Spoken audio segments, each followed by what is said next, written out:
This is De Bello Gallico, Book 5, Chapter 47. I've got my book open in front of me, and so should you. So you can see all the great notes that there are. So it starts off with Hora Kerkiter Tertia, which there's a note about when that exactly that is. And this is an ablative of time when. So if you look in the book, it has long A's, Hora Tertia. Ab ante cursoribus de crasiaventu certiore factus. So this isn't a verb, it doesn't say factus est. And remember, certior facere is a idiom in Latin that means to inform, to make someone more certain about something. So we have by someone about something. And then this is just a perfect passive participle, having been made more certain. So having been made more certain about something by someone, and this is referring to Caesar. So someone's informed Caesar about something. AODA, which is another ablative of time when, it just specifies that day. Milia possum vigenti procedit.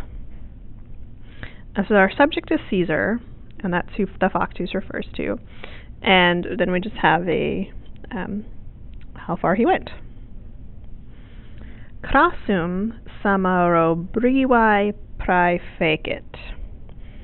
We've seen this city before at the very, very beginning of Book 5. There was a council there. And our subject of the verb is still Caesar.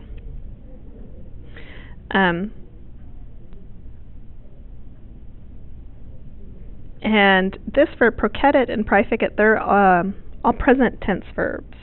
Because it goes cedo, cedere, cesi, and facio, facere, feci. So he made this guy in charge in this place. So that's a nice little locative there.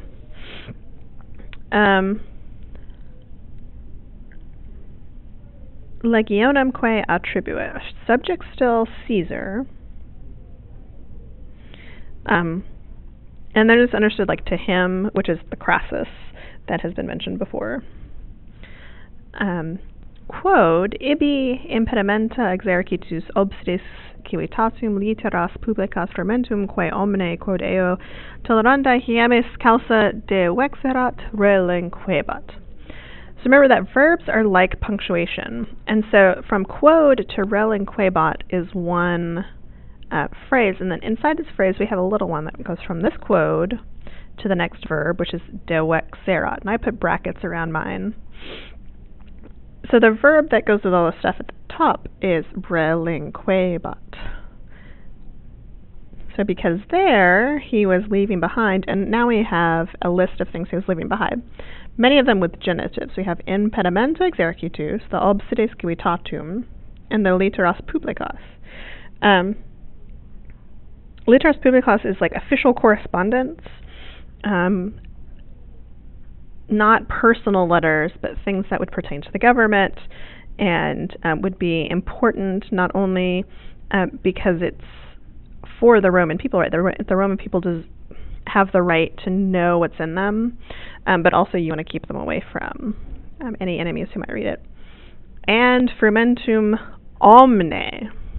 Now fermentum is neuter, and omne is the neuter form of omnis. Omnis, puella omnis puer, but omne fermentum. And it's singular, so make sure you translate it singularly. So he's leaving everything behind.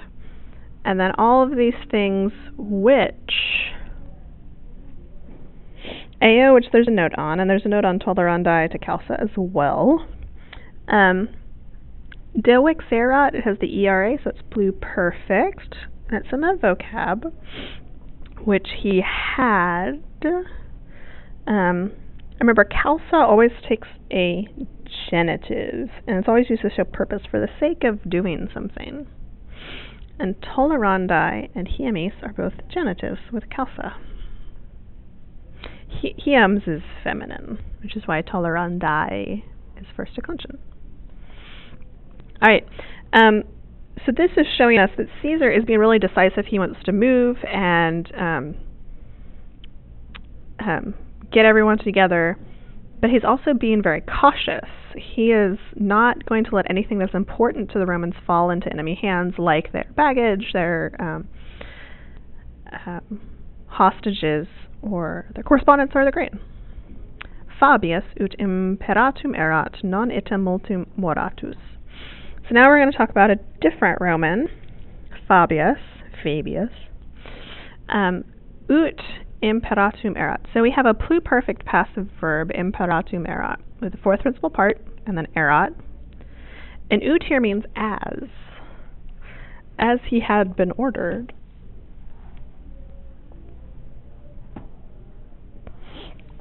And there's a nice note about how this shows Caesar's control. Non ita multum moratus. Now moratus is deponent. It's there in the vocab. So not having been verbed, but having verbed. In itinere cum legione occurrit. Occurrit, you see the coro correre in there, to run, and that means to run into someone or to meet them. Usually it takes a dative, but here it doesn't say who he meets. So we have to make an assumption that he's meeting Caesar. In itinere cum legione. Labienus, and then there's this long ablative absolute. Iteritu Sabini et caede cohortium cognita. Just some nice alliteration too. So Sabinus, remember, is Sabinus that we talked about earlier, and the cohort is a genitive here. The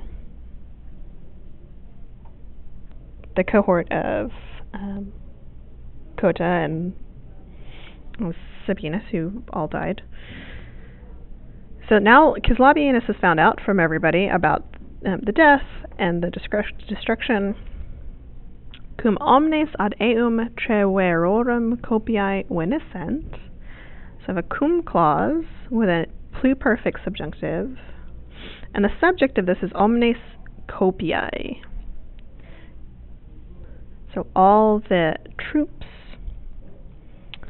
ad eum refers to Labienus of the Treveri, who we've heard about before. Veritus, and then the text in your book doesn't match the text on your paper, so there should be a ne after veritus and no ut. Because really, that should be better too, because veritus is a fearing word, and remember, in a fearing clause, we expect a subjunctive, which is the poset later, and it's the opposite. So having feared that should be ne, not ut. That si ex hibernis fugae similem profectionem fecit. If he had made a profectionem, like a flight, similar to a flight is what this is. Ex hibernis. He was afraid that, and then there's a non here, that he would not be able to hold back an attack of the enemy. So he doesn't think he can hold them back if he leaves. Praesertim, quos recenti victoria efferi. What's it? Skiret. Praesertim's in your vocab. This quos is like those who, and we've seen that a lot before. And skiret is the verb.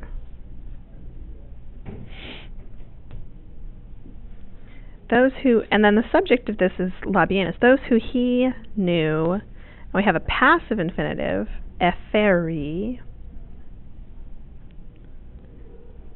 which is also in the vocab. I would take elate as the translation of this one, to bear someone up, to elate them. And then we have an ablative. How were they elated? Literas Caesari remittit. That's pretty straightforward. Caesarea is the dative of Caesar. Quanto cum pericula legionem ex Hibernis educturos esset. There is a little note on this too. So, let's say, how much with the danger? He was going to do something. So we have a future participle, educturos. He was going to lead out the legionem ex Hibernis. So he writes to Caesar to tell him that he's going to be in a lot of danger. He also rem gestam in eburonibus perscribit. Per we've seen as a prefix that is very emphasizing. It's not just to write something out, but to write it all the way out. The book also says report. It's not future because the bit is actually part of the word itself. And res gestas is often the way you write history. Like that's the word for history. Things that have been done is what it means. Or res gestae. So here it's the accusative, rem gestam. And then this in eburonibus, I would say among. So you don't say like in the Americans, you say among the Americans. So among the eburones. Docet omnes equitatus peditatus quae copias treverorum 3 Aemilia possum longae ab suis castris concedisse. So docet, which is present tense, introduces an indirect statement. So our subject's accusative and our verb is infinitive. Our accusative subject is omnes, which goes to copias. And it's this nice chiasmus. It goes A, B, B, A. We have accusative, genitive, genitive, accusative.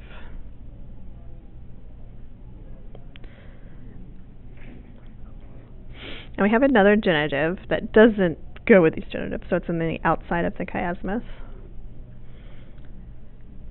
And with a perfect infinitive, it means he says now that they have done something in the past. So omnes copias concedisse. So make sure you make that past tense. Concedisse is you see sede in there. Sedet means to be seated, and concede means to like put yourself into your chair. And here it means to like put yourself into a position. And where have they concedissed? 3 Aemilia possum longae ab suis castris. So he's giving Caesar all of the information that Caesar is going to need. And then we just have one more chapter until the end of Book 5.